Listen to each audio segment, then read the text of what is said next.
बोलिए। सल्फर के अपरूप, सल्फर के अपरूप दो हैं।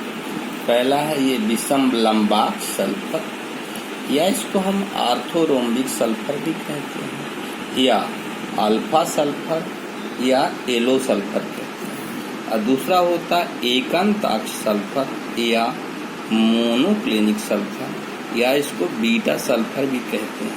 ये एक दूसरे सल्फर के अपर रूप एक दूसरे से में बदले जा सकते हैं, ये इससे भी हो सकता है, वो इससे प्राप्त हो सकता है। कैसे?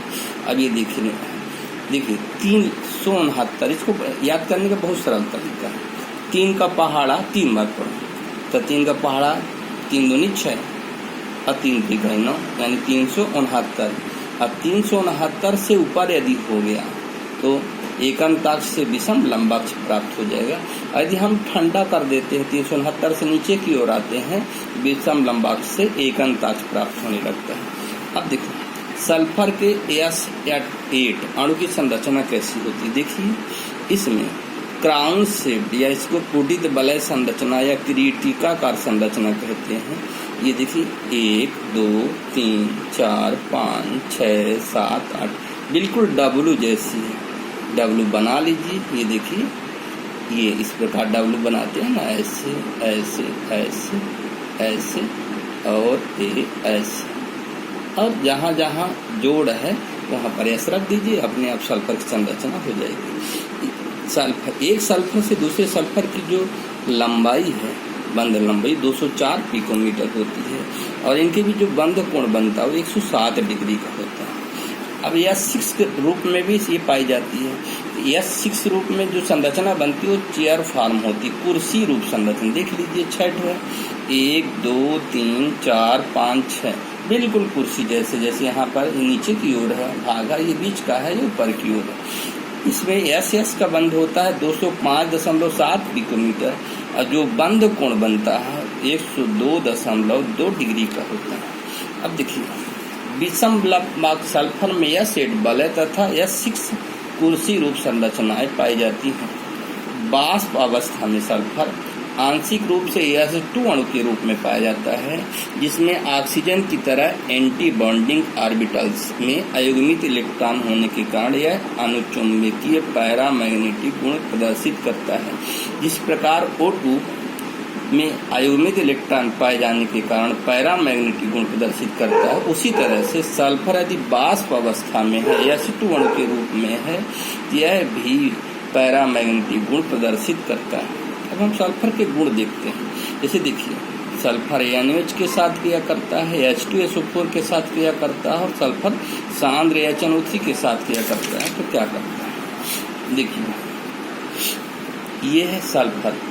जब NaOH के साथ क्रिया करता है तो सोडियम थायोसल्फेट, सोडियम सल्फाइड और H2 बनाता है। अब यहाँ पर देखिएगा कि ये सल्फर की ऑक्सीकरण संख्या 0 है, यहाँ पर +2 और -2। देख रहे हैं जब एक ऐसी क्रिया जिसमें ऑक्सीकरण और अपचयन दोनों हो रहे हैं, यानी एक ही परमाणु से ऑक्सीकरण संख्या बढ़ भी रही है और घट भी रही है, तो इस प्रकार की अभिक्रिया को हम कौन सी कहते हैं, असमानुपातन अभिक्रिया। बार बार आ रहा बच्चों, ये अक्सर परीक्षा में आ सकता है, असमानुपातन अभिक्रिया। अब सल्फर की हम जब शांत सल्फ्यूरिक अम्ल के साथ क्रिया कराते हैं तो हमें प्राप्त हो जाता है सल्फर डाइऑक्साइड, यानी यहाँ पर ऑक्सीकरण संख्या बढ़ रही है, यानी कौन सी अभिक्रिया कहलाएगी, ऑक्सीकरण की। फिर नाइट्रिक अम्ल के साथ जब क्रिया कराते हैं तो सल्फ्यूरिक अम्ल में बदल जाता है और NO2 प्राप्त हो जाती है और H2। यहाँ भी ऑक्सीकरण संख्या क्या बढ़ रही है, यानी ये भी ऑक्सीकरण के अंतर्गत ही आती है।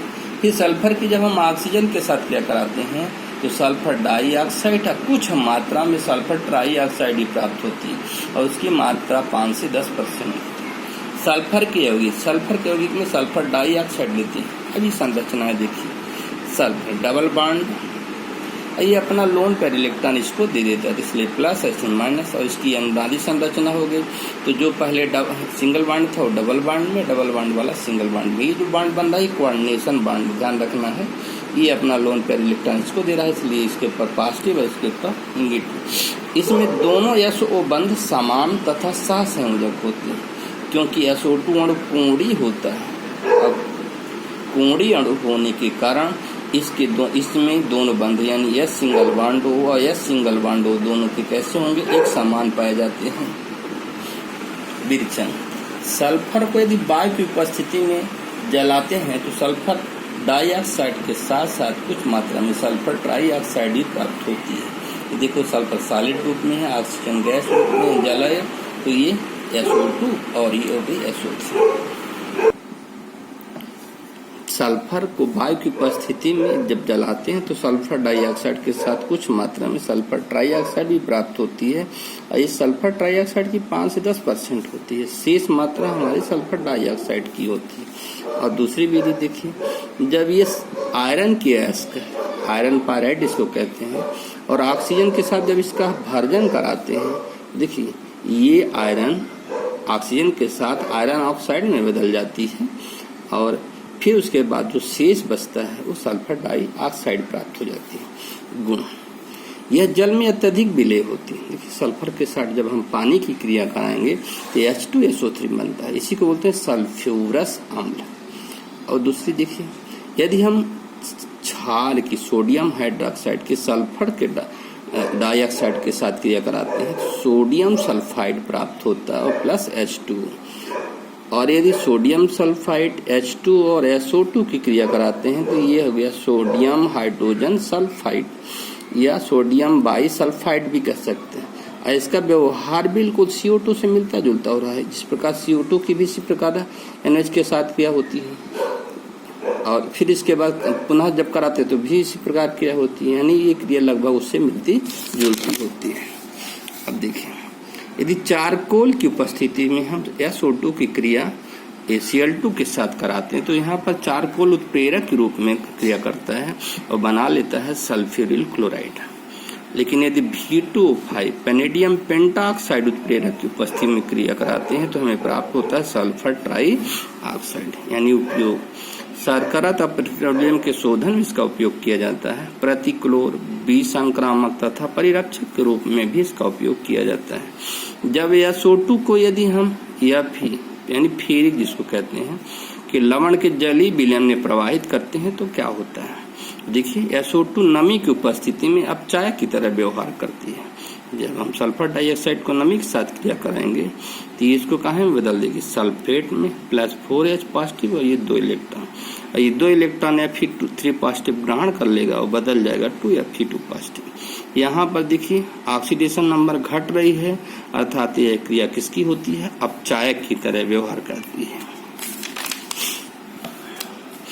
SO2 का उपस्थिति का पता लगाने के लिए हम क्या करते हैं कि अम्लीय KMnO4 के विलयन में जब प्रवाहित करते हैं तो ये KMnO4 को रंगहीन कर देती है और उस समय पर क्या होता है, KMnO4 के MnO4 में बदल देती है। तो Mn की यहाँ पर ऑक्सीडेशन नंबर 7 आ रही है, 4 दूनी 8 में गए 7 और यहाँ पर 2 पॉजिटिव आती है, ये 2 और ये 7 और 7 से 2 घट रही है। घटने के कारण ही हम इसको कह सकते हैं कि कौन सी अपक्रिया हो रही, अपचयन की। ये MnO4 गुलाबी रंग का होता है और जैसे सल्फर डाइऑक्साइड प्रवाहित कर देते हैं तो ये देखिए MnSO4 बन रहा है और ये MnSO4 बनने के कारण Mn2 पॉजिटिव अलग हो जाता है। इसी कारण से गुलाबी रंग गायब हो जाता है, यहाँ से सल्फर खत्म हो जाता है। अब हम सल्फर का ऑक्सीजन पढ़ा चुके हैं और H2SO4 के विषय में बताएंगे और सल्फर के कुछ यौगिक और जैसे सोडियम थायोसल्फेट वगैरह हैं उनके विषय में अगला वीडियो।